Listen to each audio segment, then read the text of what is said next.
For many people, saying yes and people pleasing is a habit, as they always put others before themselves.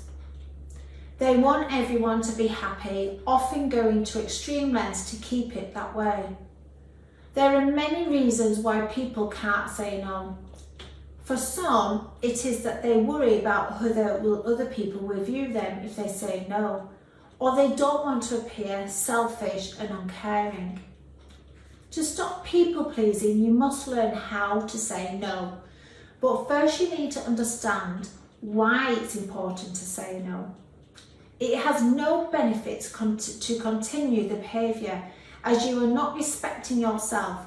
You're basically saying to the other person that their happiness is more important than yours.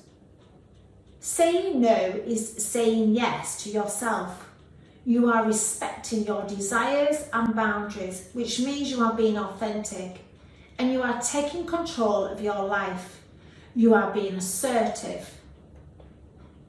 4 ways to say a no assertively. Be strong with your no and don't explain why.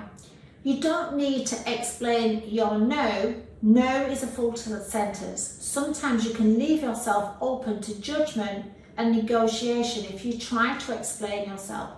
So just say, sorry, I'll have to say no to that. Declining with gratitude. Be grateful for the offer, but kindly refuse. Thank you for the opportunity.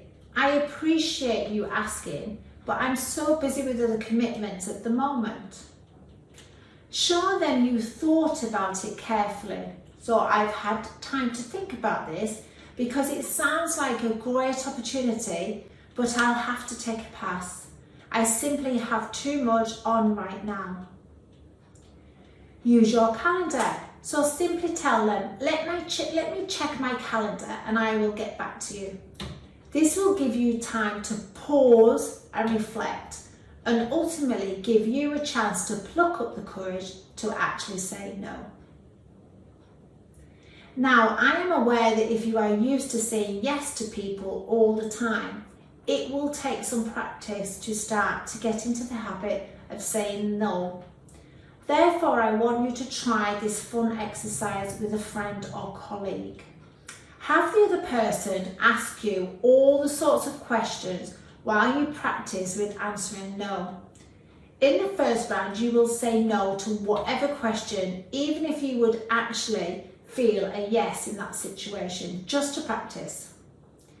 In the second round, you will say no, yes, or whatever you want to say according to what you really feel like. If you want to practice saying no to a particular person, you can ask your friend to role play that person. By saying no more, it will become easier and you are being more specific about your boundaries. So start with lots of small no's, but with meaning, and do not apologise for saying no. So you are standing up for your rights, your wants and your desires, and that is so important.